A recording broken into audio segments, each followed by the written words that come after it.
Olá, professores.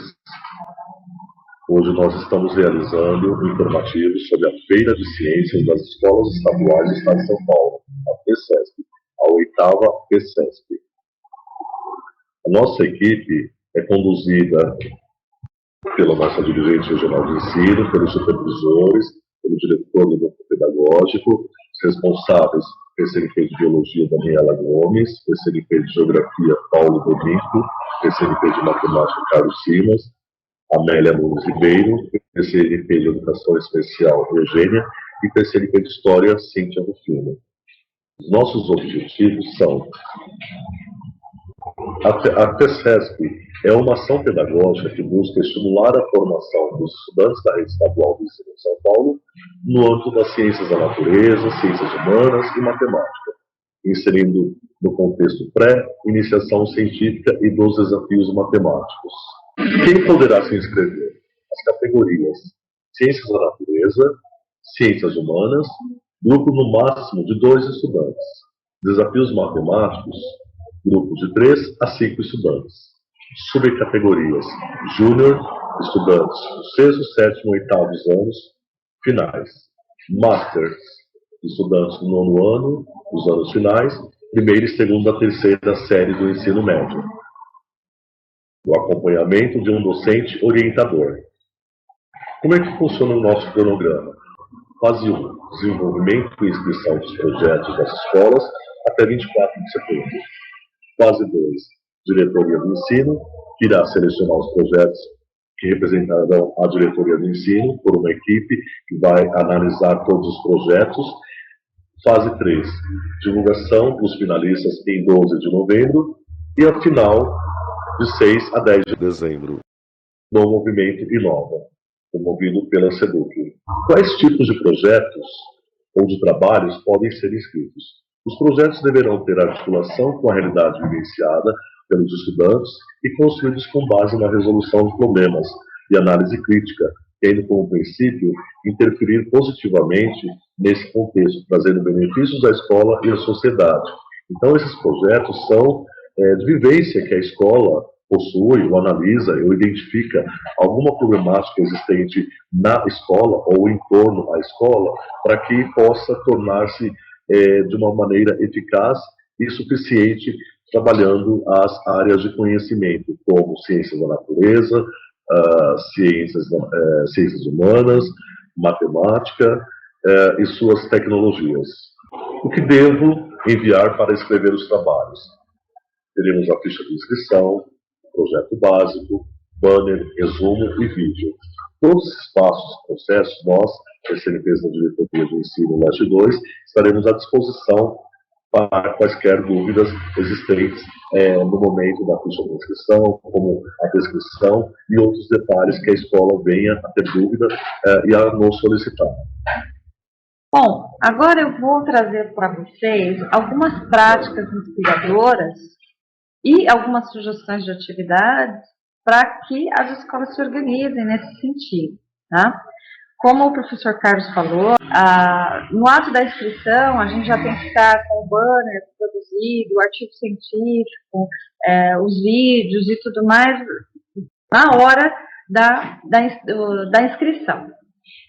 Dentro dessas práticas inspiradoras, a gente trouxe aqui um exemplo da 7ª FECESP, né, que ela ocorreu em 2019, que foi lá da Diretoria de Ensino de Itapeva, né, e foi uma das ganhadoras lá, das finalistas ali, né, da FECESP.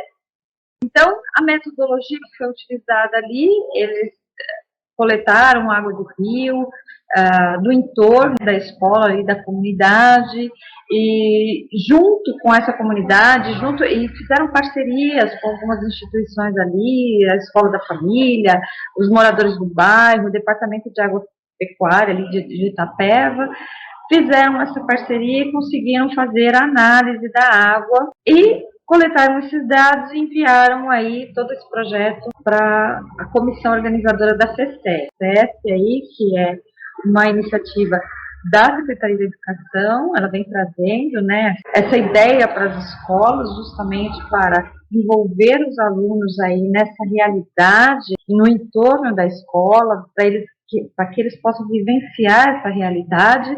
Então, esses alunos lá de Itapeva, eles realizaram esse projeto aí.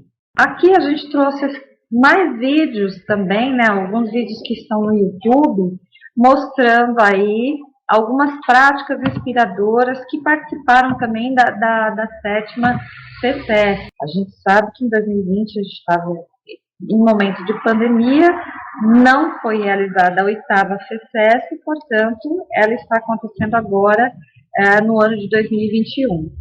Outra prática inspiradora que a gente trouxe aqui, essa arte da imagem, foi uma iniciativa aí da Revista Horizonte, em parceria com a Secretaria de Educação também, e a Secretaria de Meio Ambiente, tá? Ela não tem a ver com a FECESP, mas, né, é interessante a gente olhar para essa iniciativa, porque uma das escolas aqui da Leste 2, ela foi finalista também, ela chegou em 2º lugar, né? E essa arte da imagem era um projeto que usava as imagens dos alunos no entorno da escola, dentro dessa realidade aí também, vivenciada por eles, e eles enviaram aí, né, esse lixo aí na calçada, e foi muito interessante ter chegado aí até o 2º lugar, aí foi um dos finalistas também.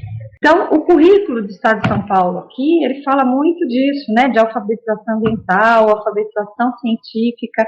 Então, a gente faz uma contextualização aí junto com a investigação, né, essa investigação científica aí, que pressupõe a observação, análise das evidências, né, exposição de hipóteses, enfim. E é o que os alunos precisam desenvolver, os projetos dentro dessa realidade mesmo vivenciada, que a gente está falando aqui. Qual a importância dessa pré-iniciação científica?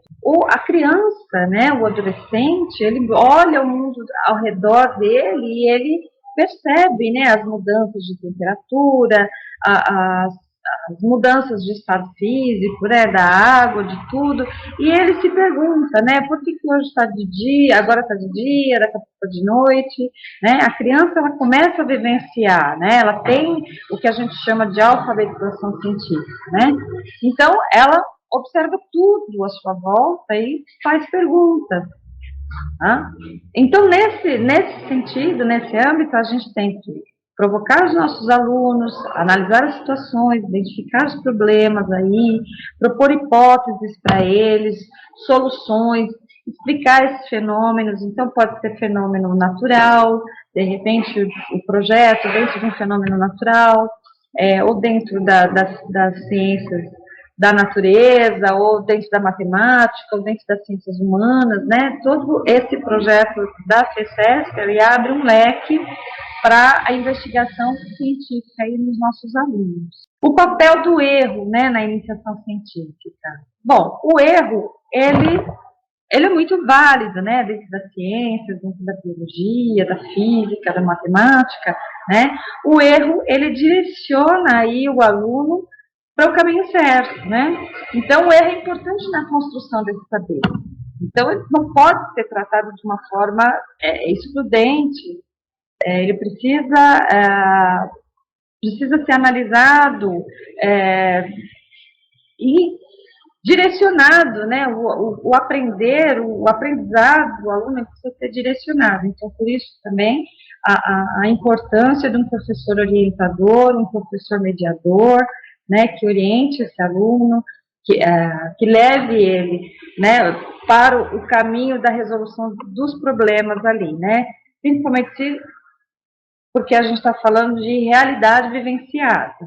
Então, as categorias na FECESP, Ciências da Natureza, justamente como pré-iniciação científica, vai proporcionar para os nossos alunos o ensino das ciências da natureza por meio de investigação, valoriza a curiosidade e a problematização dessa realidade. Além disso, também vai valorizar aí o protagonismo dos estudantes. De acordo com a Base Nacional Comum Curricular, né, a BNCC, o nosso currículo ele tem seguido aí a Base Nacional Comum. O pensamento científico, crítico e criativo, ele compõe uma das 10 competências aí, né, da BNCC, que vai estimular a curiosidade, a investigação, a análise crítica, e a imaginação aí. Eu trouxe aqui uma sugestão, né, de uma atividade do caderno de física, lá do ensino médio, do currículo em ação, né, volume 2, mostrando, né, um exemplo aí de realidade vivenciada. Então, ali a gente tem, né, um roteiro falando sobre escassez de energia, e isso nos remete, né, a esse problema de energia. Algumas pessoas dentro da comunidade não utilizam, como que utilizam a energia, se elas pagam por isso, não pagam. Isso é uma sugestão aí de um projeto, por exemplo. Pode passar o slide. Então, olha lá, uma outra sugestão de atividade que eu também encontrei lá no caderno de física do currículo em ação, a gente tem lá a elaboração de um mini aquecedor, né, utilizando materiais recicláveis. Então, o professor ele pode trabalhar de maneira também, né, nessa questão, dentro da questão ambiental, dentro da reciclagem, trabalhar produzindo um equipamento, enfim. E aí, isso me lembrou, né, um filme que é bastante conhecido, um filme que a gente tem lá na Netflix. Eu coloquei o vídeo aqui para vocês, né, aqui, ó, propondo, né, soluções, utilizando uma metodologia ativa de aprendizagem baseada em problemas. Então, dentro dessa pesquisa científica, a gente pode utilizar essa metodologia ativa também. Aprendizagem baseada em problemas, né? Aí, os problemas, o que o professor vai analisar? Os problemas encontrados ao longo do estudo, né? O que a gente precisa para poder solucionar esses problemas, né? Quais os conhecimentos necessários, e vai partir do estudante as propostas de solução, o que pode ser viável ou não, né? E aí, isso pode ser colocado dentro do projeto. Então, como eu estava falando do slide anterior, isso lembrou, né, esse problema de energia, de escassez, de tudo, isso lembrou um filme, né, que tem na Netflix, que é chamado O Menino que Descobriu o Vento. Pensando nesse sentido, né, da gente instigar os nossos alunos a essa investigação, eu deixo aqui também como sugestão, e foi uma sugestão também do Currículo em Ação, tá? Esse filme aí, O Menino que Descobriu o Vento, que é um filme bem bonitinho, né? Está lá na Netflix. Ele para que os professores utilizem, para instigar os seus alunos aí, para que eles possam assistir e ter ideias, né? De repente, as ideias surgem. Tá certo, pessoal? Obrigada. E aí, pessoal, boa tarde, tudo bem? Vamos lá, então. Vamos falar de ciências humanas. Olha que legal, quanta coisa interessante que a gente pode aprender, que a gente pode saber, que a gente tem condições de investigar, descobrir, questionar, errar, aprender. A ciência é linda e todas as áreas contemplam todas as ciências. E a ciência humana, é lógico, ela não poderia estar de fora dessa feira de ciências, né? Muito boa tarde novamente, meu nome é Paulo, sou PCNP de Geografia e a gente vai falar um pouquinho então sobre tudo isso que tem a ver em relação a ciências e ciências humanas. E olha que interessante, né?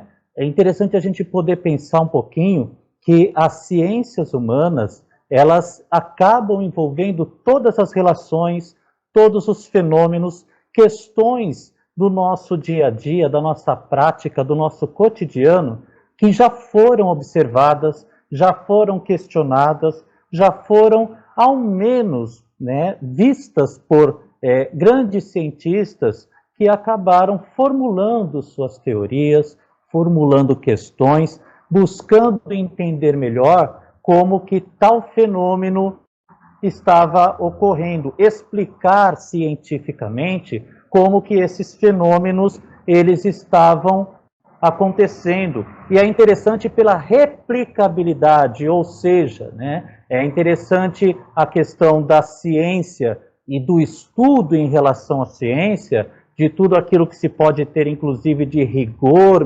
metodológico, que vai trazer, sem sombra de dúvida, essa possibilidade de se replicar aquilo que você está buscando entender. A gente vai falar um pouquinho mais sobre isso, vamos conversar um pouquinho mais a respeito dessas replicabilidades na prática, com o exemplo que a gente trouxe para vocês, mas é importante que a gente saiba que a dinâmica humana no tempo e no espaço é algo que se preocupa o estudo em ciências humanas. A dinâmica humana no tempo e no espaço. E essa dinâmica humana, ela flui, essa dinâmica humana, ela se renova, essa dinâmica humana, ela busca com a própria cultura, com o aprimoramento da ciência e com tudo aquilo que nós temos hoje em dia de tecnologia, crescer,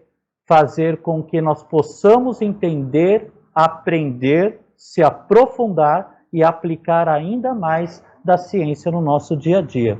E é lógico que a gente não está falando somente de uma área, né? Já ouvimos aqui os professores, a professora Daniela, professor Carlos, que representam outras áreas também das ciências, e as ciências humanas, elas representam algumas disciplinas que nós temos aqui no nosso dia a dia nas escolas. Principalmente, estamos falando, além de geografia, a história, a filosofia e a sociologia. Dentre tantas outras, é lógico, qualidades e disciplinas e ciências que essas outras podem incluir nas suas discussões e no seu meio.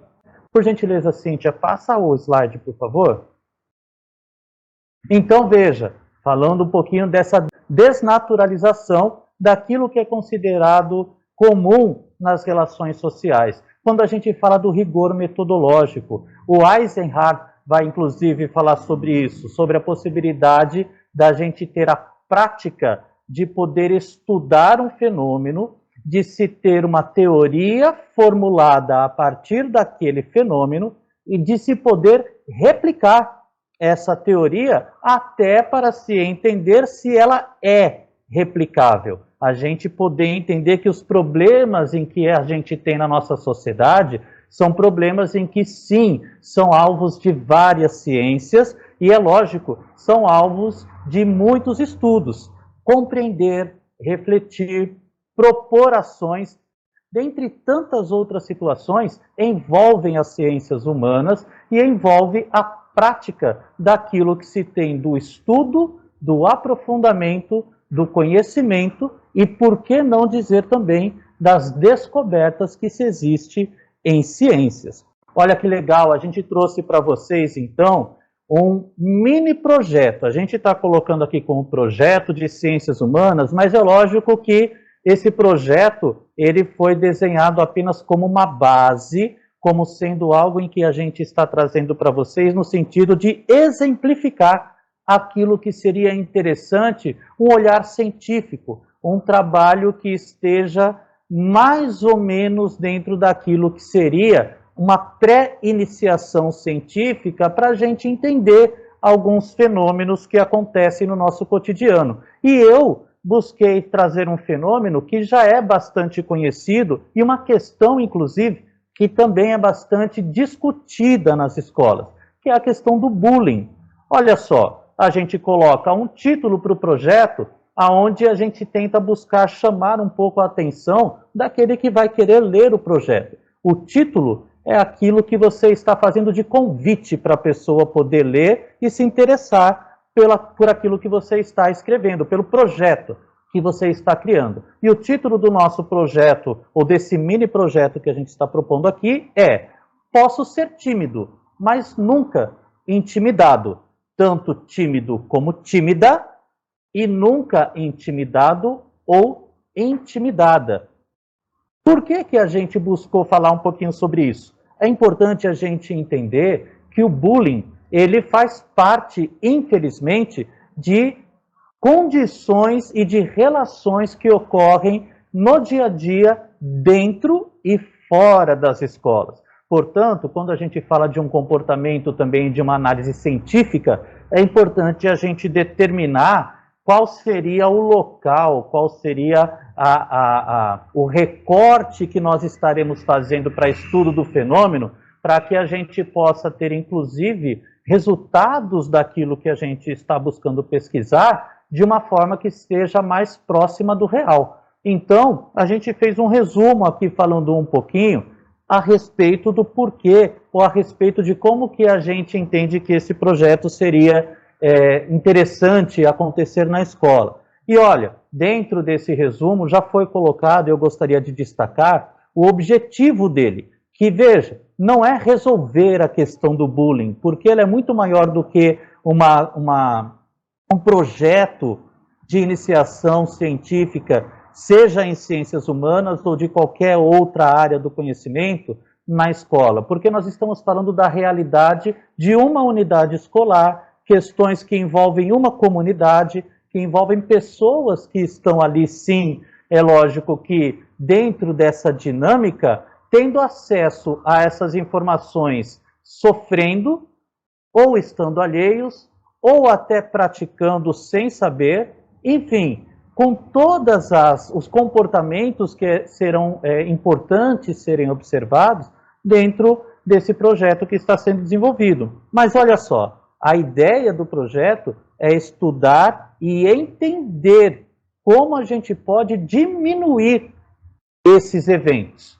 E esses eventos sendo diminuídos, a gente é lógico que vai trazer uma consciência social, uma consciência de cidadão, um entendimento de qual é o seu papel enquanto estudante, enquanto pessoa, enquanto amigo, enquanto filho, dentre tantas outras questões que podem surgir dentro dessa pesquisa ou dentro desse projeto que será aí realizado. Mas é importante que a gente delimite o público, entenda qual é a área de atuação e é lógico que a gente faça aí um resumo colocando um pouquinho dessas observações aí no nosso projeto.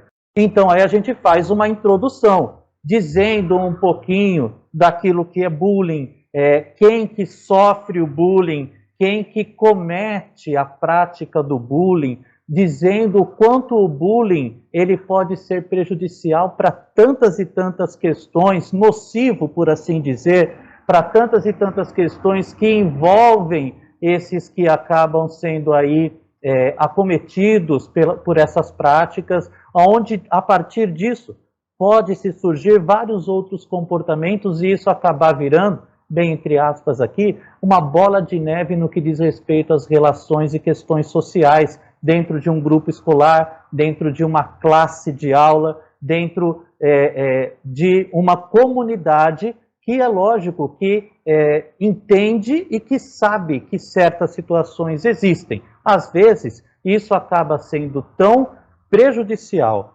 para tantas e tantas pessoas que acaba até prejudicando outras relações extra-escola. E é lógico que a escola tendo condições de poder observar, entender, avaliar e propor algum tipo de estudo, comprováveis ações após esse estudo, ajuda muito, não só no acolhimento, mas também no entendimento dessa dinâmica social que está ali instalada na escola. É importante a gente dizer também que a prática ela pode contribuir para o aumento de frequência de outros comportamentos, como eu já disse, e até é importante a gente frisar aqui que isso pode ser alvo de evasão, pode ser alvo de questões que podem prejudicar o fluxo, a ausência de alunos. Então é importante a gente entender que isso tudo faz parte de um cotidiano de problemas que devem sim ser, ao menos, no mínimo, questionados para que soluções ou propostas venham ser ali feitas nesse público que estará sendo aí, então, estudado. Então, é lógico, a gente faz uma justificativa, né? E essa justificativa com base em tudo aquilo que a gente entende que seria necessário poder dizer no que diz respeito ao fenômeno bullying, né? Dizendo, inclusive, que existem bases de pesquisas que já foram realizadas e que também acabaram corroborando para que essas práticas elas fossem diminuídas ou para que estudos pudessem ser realizados para buscar tentar trazer algum tipo de entendimento, ao menos mais claro, daquilo que ocorre para que o bullying então venha acontecer ali. Mas nada disso é possível, nada disso tem início sem uma questão-problema, sem algo que a gente entende que seria o nosso ponto de partida para nós podermos então iniciar essa pesquisa ou essa pré-iniciação científica. Veja, de uma forma mais pedagógica, a gente está colocando aqui números 1, 2, 3, 4, mas não necessariamente a gente começa o projeto com o meu título. Muito pelo contrário, o título, na verdade, ele é uma das últimas coisas que a gente vai pôr, justamente para que a gente possa chamar a atenção do leitor, como já foi dito, a partir daquilo que a gente tem de projeto já praticamente escrito, mesmo que rascunhado, mas já com a ideia mais ou menos encaminhada daquilo que se quer fazer. E essa questão-problema que nós estamos trazendo então aqui se refere a como a comunidade escolar, e aí a gente coloca aqui quem faria parte dessa comunidade escolar: gestão, professores, alunos, pais, responsáveis, dentre tantos outros que fazem parte da comunidade escolar e que se refere às suas particularidades, cada comunidade escolar com os seus atores. Então, como essa comunidade escolar, ela pode auxiliar na diminuição de casos. Veja, como ela pode auxiliar na diminuição de casos de prática de bullying dentro da escola. Ou seja, eu sei que estou falando sobre bullying, eu sei quem estará envolvido e eu sei o local no qual eu fiz esse recorte, pelo qual nós estamos falando a respeito do assunto bullying. A partir daí, a gente cria tantas e tantas outras possibilidades para a gente poder trabalhar com esse assunto. Aqui, então, a gente vai falar da metodologia, ou seja, o como nós iremos trabalhar esse projeto para que a gente venha, então, buscar colher resultados a partir dessa prática. E dentro desse projeto, dentro de uma sugestão que se está colocando aqui, foi sugerido, então, a chamada pesquisa de campo, né? Uma pesquisa de campo para a coleta de dados com alunos e com a equipe escolar, né? Veja, esse método, então, ele foi escolhido porque ele visa compreender o tema e também para a gente poder entender que existe uma estatística, existem números, existem condições e informações que serão melhor avaliadas e interpretadas dentro dessa formulação de resposta que essa pesquisa vai trazer para a gente. E a partir, então, dessa coleta de dados e do planejamento de estratégias que estaremos bolando, a partir desses dados coletados, entendidos e interpretados, que serão realizadas as ações na prática. Tudo isso leva tempo, tudo isso não dá para ser feito do dia para a noite, tudo isso tem que ter um estudo bastante aprimorado e a gente se debruçar de fato no tema e nas observações para que a gente possa ter o resultado e as ações de uma forma mais fidedigna possíveis. Afinal de contas, nós estamos falando dos nossos alunos, dos nossos estudantes. Então, é para que a gente possa entender e para que a gente possa também propor mudanças, propor novos comportamentos com o objetivo de que, então, esses eventos sejam diminuídos. Tanto é que a expectativa de resultados ou esses resultados, ela diz que com todas as ações então implementadas a partir dessa metodologia, a gente pretende, a gente busca, a gente espera que se diminua a frequência desse comportamento, dessa prática de bullying. não se estará colocando nenhum juízo de valor e não se estará colocando nenhum tipo de questão pessoal em cima dos resultados ou na interpretação que devemos fazer deles, nem das pessoas que praticam os comportamentos, nem tampouco de como nós iremos buscar trazer, é lógico, que uma opinião pessoal em relação a esses resultados. Não, a gente vai buscar analisar os fatos, números, entendermos a pesquisa e propormos, então, mudanças com base nesses resultados. E aí, então, antes de falar sobre a contrapartida social, que é bastante clara, bastante óbvia, até por assim dizer, nesse sentido, gostaria de dizer que considerações finais e os anexos, eles não estão presentes. Primeiro porque não houve, de fato, a aplicação dessa pesquisa, como eu havia dito, é apenas uma sugestão, algo que nós criamos para ilustrar como que essa ciência, né, ou as ciências, elas ocorrem diante das relações e dos fenômenos que ocorrem nessas relações humanas, né? E é lógico que como nós não fizemos aqui essa prática, na prática, a gente não tem os anexos, nós não temos aí nenhum tipo de anexo no que diz respeito à pesquisa, né, os números da pesquisa, ou quais foram as formas em que a gente buscou coletar esses dados aí na pesquisa de campo junto com essa população. Então, os anexos, eles não estão presentes, mas as referências com base naquilo que nós colocamos na introdução, no resumo, dentre outras aí, informações, estão aí nas referências. Contudo, é lógico, vamos falar um pouquinho sobre a questão da contrapartida, a contrapartida social, que diz respeito, então, né, a permitir o aprendizado prático da identificação e da convivência com as diferenças, diversidade, diferenças, a possibilidade de se aprender com o outro e o quanto eu me faço ouvinte daquele que eu sei que pode me ensinar, o quanto eu tenho também responsabilidade social em buscar não só ensinar ou passar algum tipo de informação importante para o outro, mas também e principalmente aprender com esse outro. Essa relação social, essa contrapartida e esse respeito que se busca ter no que confere esse projeto desenvolvido, também é lógico que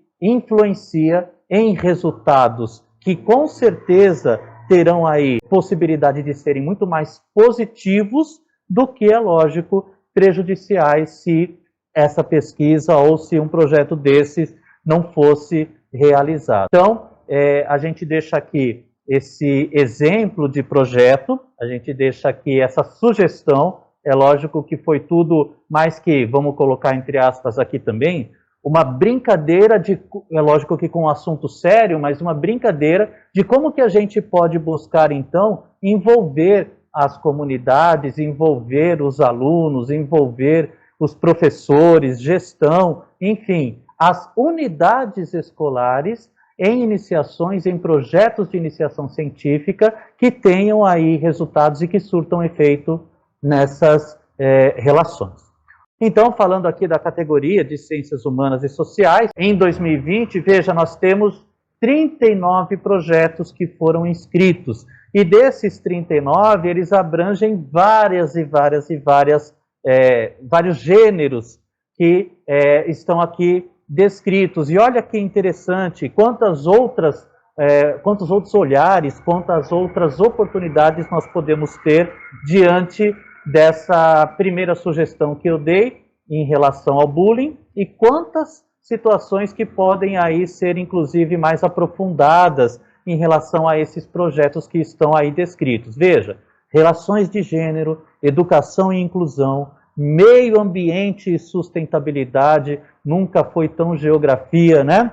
Tecnologia e cidadania, memória, relações étnico-raciais, saúde e qualidade de vida, dentre tantas outras formas que se teriam, é lógico, de apresentação de projetos em ciências humanas. Aqui são só dos 39 projetos que foram escritos de Ciências Humanas, da categoria de Ciências Humanas e Sociais em 2020, mas tantas outras oportunidades podem surgir, então, a partir disso. Então, aqui fica, é lógico, que o meu convite para que nós possamos, além de buscar entender esses fenômenos e participar de uma forma mais ativa dessas relações pessoais, a gente, é lógico, se coloca à disposição para qualquer eventualidade, qualquer dúvida, sempre aqui dispostos a poder trocar, aprender e crescer juntos, tá bom? Agradeço mais uma vez a atenção de todos aí, tudo de bom, passo a palavra, obrigado. Então, professores, como é importante, né, ouvir especialistas das diversas áreas, e como nós observamos também, como é que percorre essa questão de ter aí um título, um resumo, uma introdução, a justificativa, as questões relacionadas aos problemas do cotidiano, ou da escola, do entorno da escola, a metodologia, as expectativas e até mesmo trazer as referências que foram utilizadas.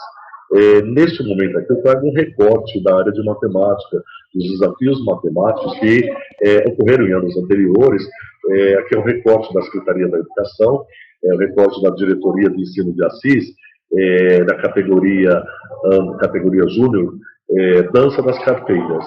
Então, esse estudo das possibilidades de disposição das carteiras dos estudantes da escola José Augusto Ribeiro, né, para garantir o distanciamento recomendado pela Secretaria de Educação.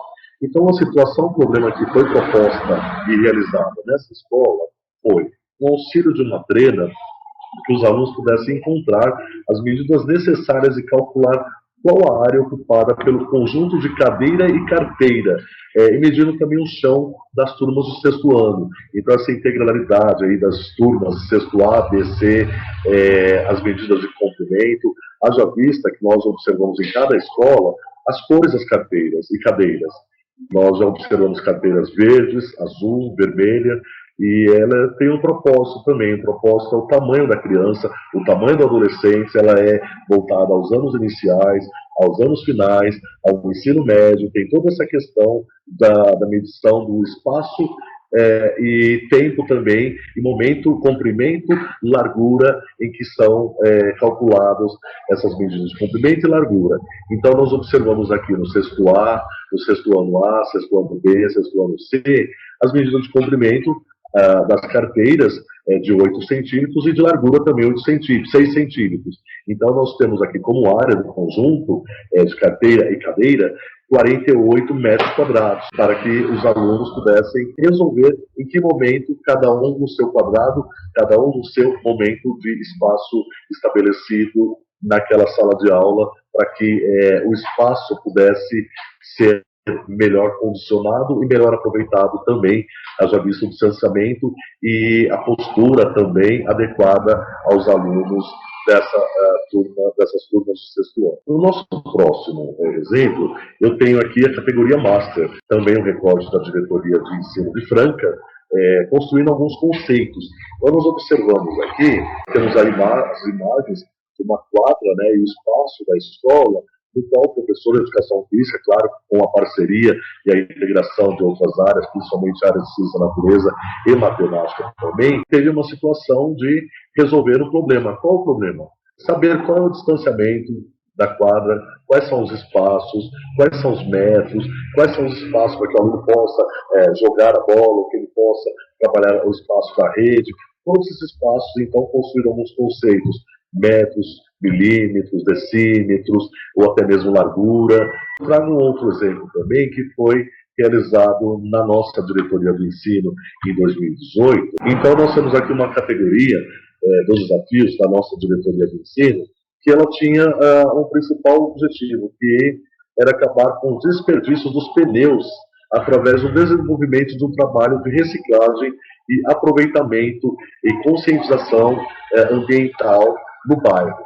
Foi feita a pesquisa que durante um ano, naquele bairro da região aqui da Leste 2, havia 450 mil toneladas de pneus descartados. Então, por ano, queriam utilizar um aproveitamento de 25% dessas 450 mil toneladas para aproveitamento e desenvolver alguma ação pedagógica.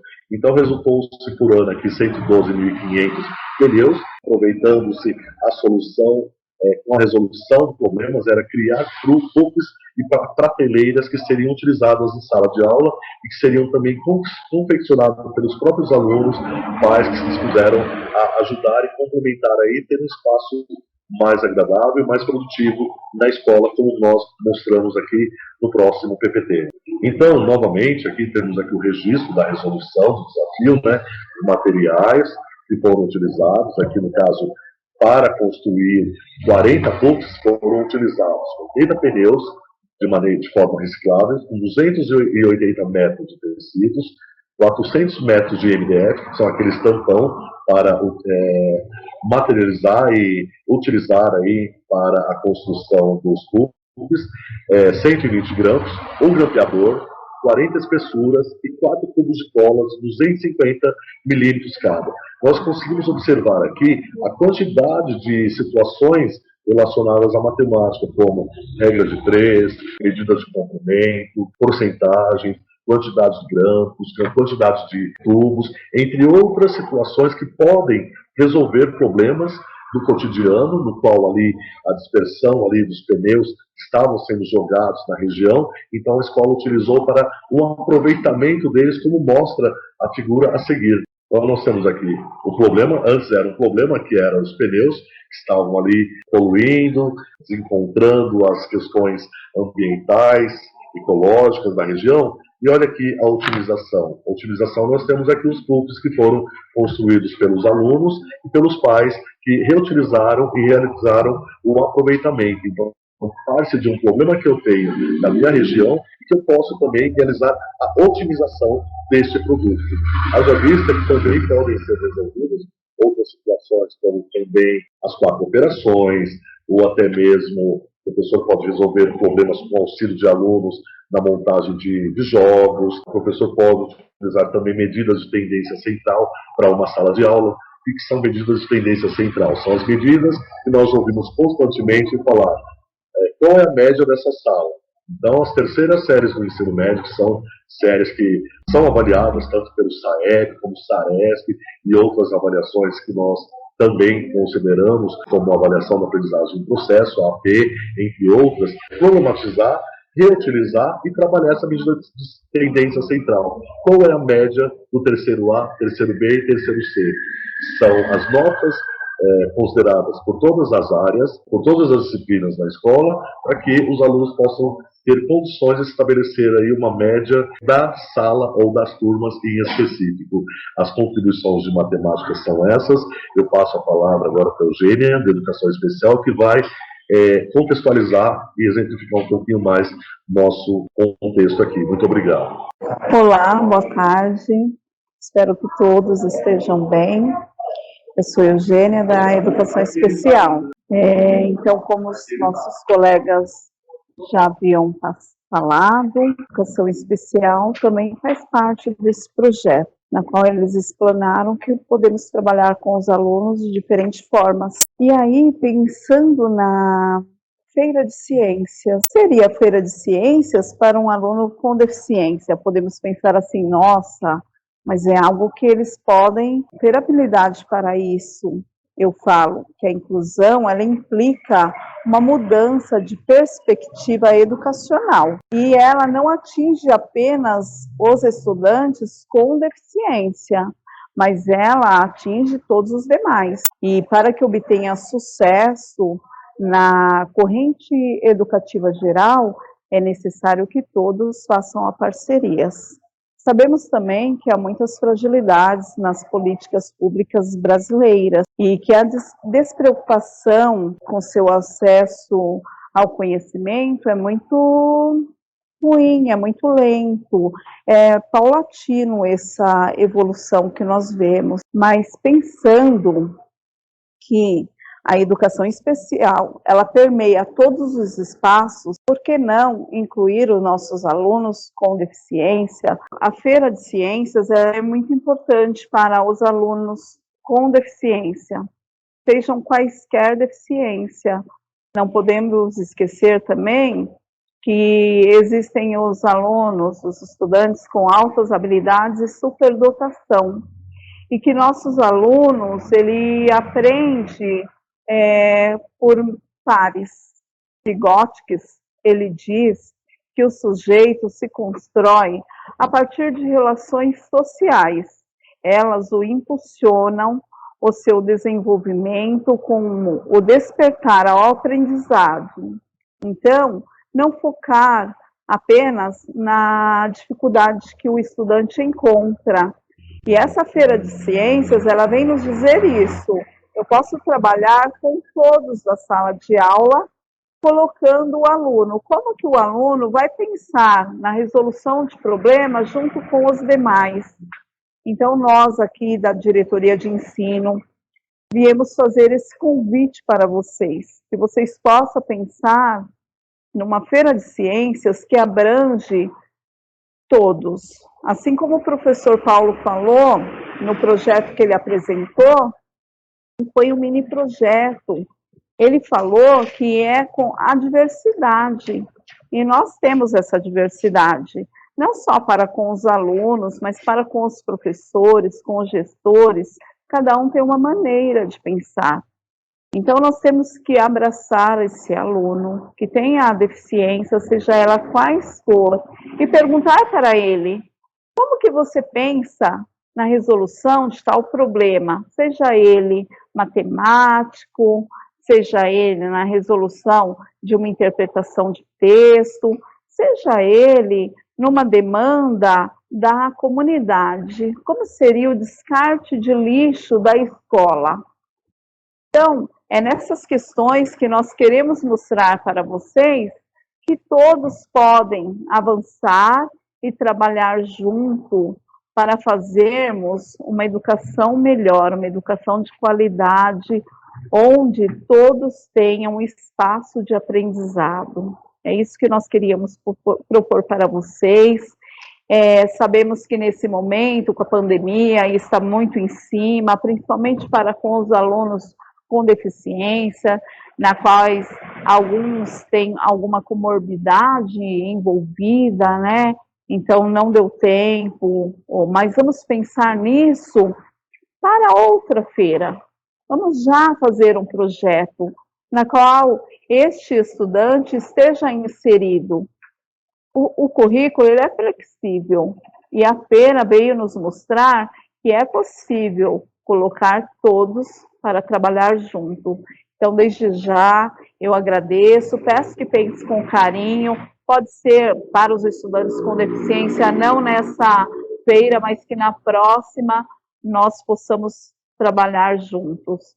Aí está elencada a referência na qual foi pensada essa formação.